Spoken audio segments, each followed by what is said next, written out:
आध्यात्मिक प्रवृत्ति के व्यक्ति थे और आध्यात्म में अगर तुलसीदास जी भी कहे हैं तो मेरा मानना है कि वो गलत नहीं कहे हैं। ढोल गंवार शूद्र पशु नारी, ढोल को अलग कर दीजिए। गंवार, गंवार की कोई जाति नहीं होती। शूद्र, शूद्र की भी कोई जाति नहीं होती।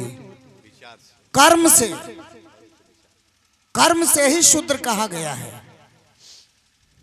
पशु, पशु तो पशु है, और नारी, ये चारों की कोई जाति नहीं है। तुलसीदास ने जाति का संबोधन नहीं किया है। लेकिन ढोल, ढोल को अलग कर दीजिए, अकेले छोड़िए।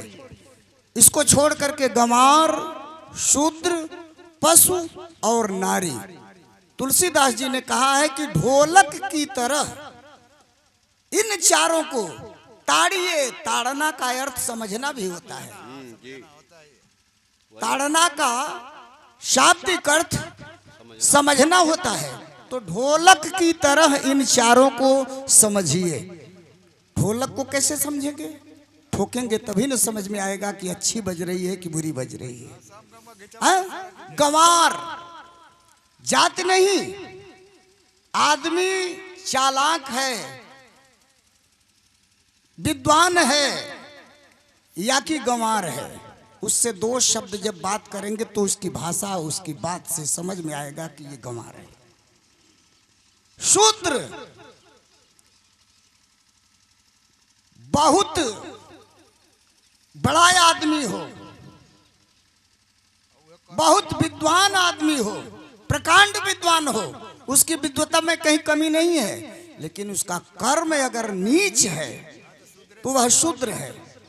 पशु, जानवर मरखाहा बा कि सिधवा बा, ओके समझे खातिर के जवन ओकर विकल्प बा, वो विकल्प का प्रयोग करे के पड़ी।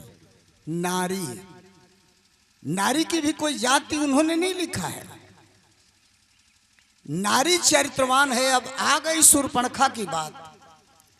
राम या लक्ष्मण शूर्पणखा की नाक कान अगर कटवा लिए, या राम कटवा लिए या लक्ष्मण काट लिए, तो शूर्पणखा तो विवाहिता थी ना। शूर्पणखा विवाहिता थी, बावजूद इसके भी वो जा करके प्रणय निवेदन की, शादी की चर्चा की। तो जो महिला शादीशुदा हो, बावजूद इसके अगर किसी पर पुरुष से, तो लक्ष्मण जी ने राम के पास भेजा था। मैं क्या कह रहा हूं, लक्ष्मण के पास गई शूर्पणखा, राम के पास पहले गई थी।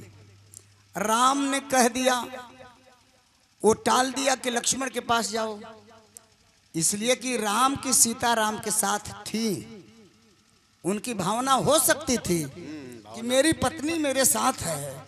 लक्ष्मण, लक्ष्मण बिना पत्नी का आया है, अब उसका विचार क्या बनता है, तुम उसके पास जाओ। लक्ष्मण ने फिर राम के पास भेजा, फिर राम ने लक्ष्मण के पास भेजा। तब बात समझ में आई कि यह चरित्रहीन महिला है, शादीशुदा है, बावजूद इसके पराये पुरुष से प्रणय करना चाहती है। इसका मतलब ये चरित्रहीन महिला है, तो इसकी नाक भी कटनी चाहिए, इसका कान भी कटना चाहिए। हाँ बस ना, हो गई। अब वही हम तो इहो कहल चाहत रही हैं, इहो कहल चाहत रही हम कि पूजा ही विप्र सकल गुण ही ना, शूद्र न पूजा ही ज्ञान प्रवीणा। शूद्र कौन होता है? सकल गुणों से हीन विप्र की पूजा कीजिए, तुलसीदास जी ने कहा है। तो सभी गुणों से हीन कौन है? जिसको न खाने का शऊर हो, न टट्टी करने का शऊर हो, न सोने का शऊर हो, वह एक बालक है, नन्हा सा बालक जो ब्रह्म के इशारे पर चलता है। देखते हैं हम लोग कि छोटा सा बालक सोया हुआ है और सोए में ही वो कभी हंसता है तो कभी रोता है।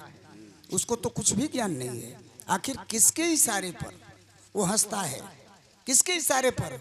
वो रोता है, सभी गुणों से हीन वह बालक है, उसकी पूजा होनी चाहिए। ज्ञान प्रवीणा, हम आप चाहे किसी भी जाति के हैं, हम लोग ज्ञान प्रवीण हैं। ज्ञान प्रवीण इसलिए है कि टट्टी करने का भी शऊर आ गया, मैला धोने का भी शऊर आ गया, खाने का भी शऊर आ गया, सब कुछ करने का शऊर आ गया। तो ऐसे लोगों की पूजा नहीं होनी चाहिए, उस बालक की पूजा होनी चाहिए। उसी को लोग भगवान का स्वरूप कहा जाता है कि बालक भगवान का रूप होता है। तो उस बालक की पूजा होनी चाहिए। विशेष बातें न करके मैं निवेदन करूंगा कि कार्यक्रम को आगे बढ़ाइए।